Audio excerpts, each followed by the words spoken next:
2644. Love to Blues 39. Smoke Dial. Never take another drop of blood from me and judge you all. One final bow. I'll be your end of days. Enjoy.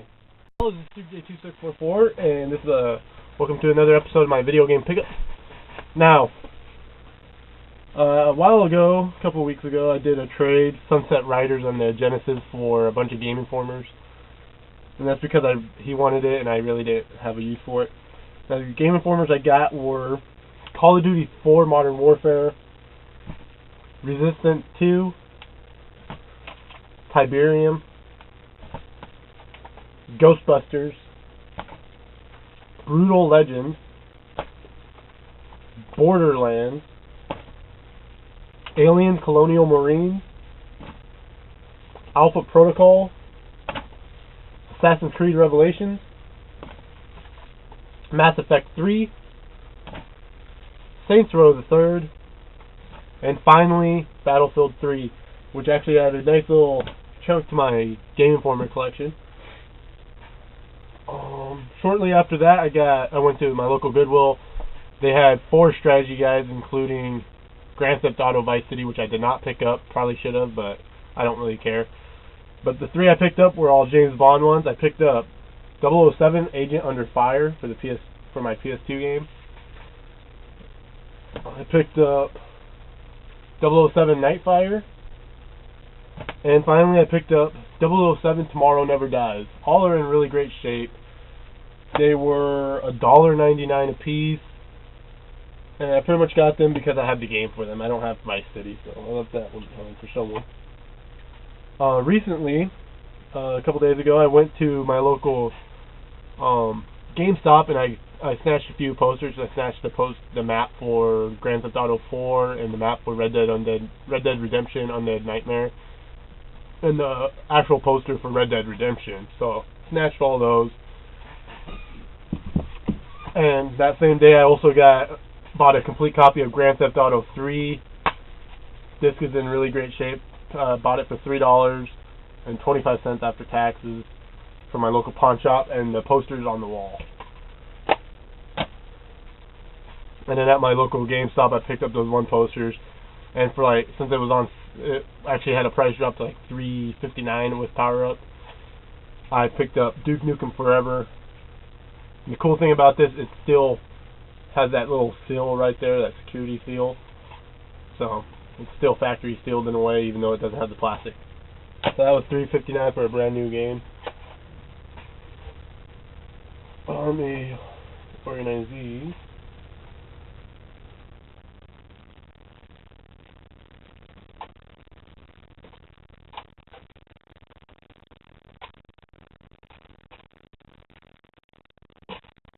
Okay, so I went to my local pawn shop on Tuesday, and I picked up for $7.99. I picked up Duke Nukem 0 Hour. It's not a bad game. Controls kind of like Turok, which is not too bad. And for $3, I picked up a copy of Vector Man 2, so now I have both Vector Mans on the Genesis.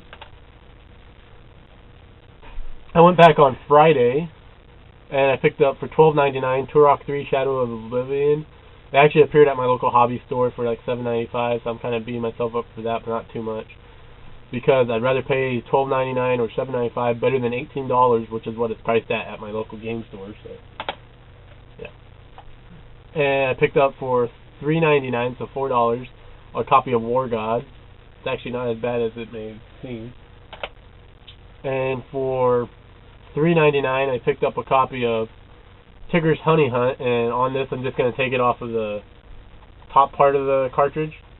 This way, if anyone decides, because I'm trading this off to 49er Nation 1, and the cart's in really great shape, the label is, and I'm just going to take it off the top half, so that if he decides to switch the back, he doesn't have to, he can take that whole thing off, and he doesn't have to worry about having a messed up front.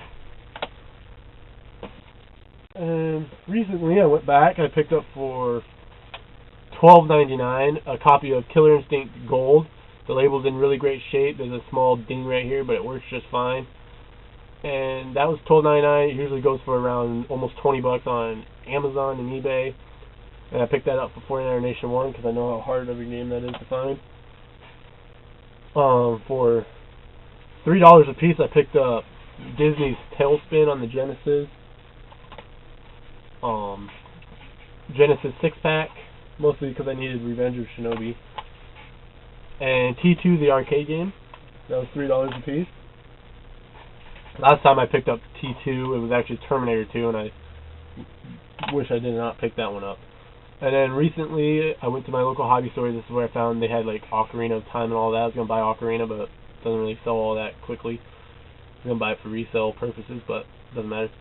But for $7.95, I picked up a pretty good copy of F-Zero X. Last one I found there was really, really faded, and I'm happy with that one. Then I went to my local Walmart and had my parents pick these up for me. They picked up the Flintstones, the complete first season.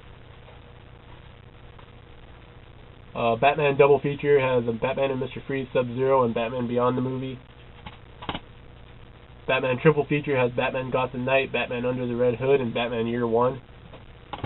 And for my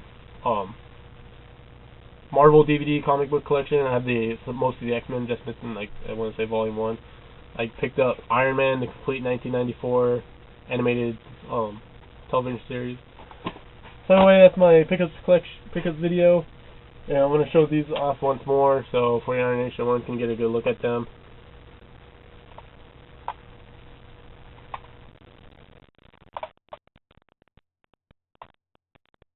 As you can see, they're in pretty good shape. Anyway, subscribe, like this video if you like this video, leave a comment or a video response down below, and I will see you next time. See you then. This is just 4-4, and I'm going to tack this onto my last pickup episode. So it's all going to be edited into one episode. But I got some more pickups and major announcements. So, well, kind of major for me. So, on PS2 from my local pawn shop, I picked up for $3.99 Pinball Hall of Fame, the Gottlieb collection. I heard from Metal Jesus Rocks it was a good game. Great pinball, has 4-player multiplayer and some other stuff on it. So I picked that up. It is complete and the disc is in mint condition. So very happy to have that. For my birthday, because I turned 21 on Monday, my sister gave me Batman Dark Knight Rises. Her boyfriend bought this, and then he would buy the trilogy box set, even though he had all 3 at the time anyway. So very happy to get that. Watched it at least 2 times. Love that movie. Let's finish up. And the last thing I got from my pawn shop was Namco Museum 64. I did not buy it for me. I bought it for my friend because I really am not a big fan of Namco games like this. So I bought it for my friend. He could have it. He needed it for his collection, so he's gonna get that tomorrow on Friday. Went to my local game store, traded in a bunch of NES games for $24. They're really good. There's Zelda 1 and 2, like Castlevania 2, and a bunch of other stuff. And I'll explain why later on. So I got $24 trade store credit, and I bought for $2 James Pond Underwater Agent. My friend wanted this for the Genesis. I did test it out. Luckily, it worked. I mean, looking at those pins, you wouldn't think it would work, but it does. So I know he was kind of mad about this game because he said he used to have it, and he was mad because it was one that won't show up where we live. And I mean, I paid $58 for 3 games at this store, and that was only $2. I also bought for $40. I know some people would be like, "Oh, that's a little too much." I mean, I did sell my old one for about 10 or 15. So then I bought Super Smash Bros. And the reason why I bought it, even though there's a chip right here, but it works just fine. It's in excellent shape, and that's why I put down 40 for it, because it was at almost 50 earlier. Right now it's at 41, 42, but it's a fluctuating game, and it's just going to keep going higher. So I had to pick that game up before it's too late. I don't want to, miss out on that. And I also picked up for $35 the non-holo edition of The Legend of Zelda Majora's Mask. I know this is the rarer of the two. Of course, not for resale one's the rarest, the gray or the gold. But out of the 2 main ones that were released, it would be this one, because the hollow one's the one that you can find anywhere, and this is the one where it sells for almost $40 on Amazon, while the other one sells for a little less. But I picked this one up because obviously it's $5 less than what he has. The other one priced at, and it has the least amount of defects. Actually, it has only one defect right here, where the other one had one of the pins broke off. So I got those, and I do have an announcement to make. I have been selling off a lot of my games that I really have no real interest in, even though I had them in my collection. And that's mostly because it's been tough trying to find a job, so I've been selling them off. However, I've been doing it the smart way. I've been selling off the games that I'm probably never going to play, and I only bought just for the collection, not for any other reason. While I'm going to keep my more fun games like these, I sold off my entire NES collection because I don't collect for NES really anyway. Did sell off some Genesis, I sold off some my Mega Man and stuff, but that's mostly because I just bought them for the heck of it. But the games I actually wanted, I bought because I wanted, I'm keeping. I'm doing it the smart way. I'm not going to be like most people who need money and sell off my whole collection. So I'm just selling off what I wanted. I sold my wrestling DVDs off finally, but I'm still a wrestling video game fan. So anyway, hope you enjoyed. Thanks for watching. Please subscribe, comment down below, or leave a video response. Like this video if you liked it, and I will see you next time. See you then.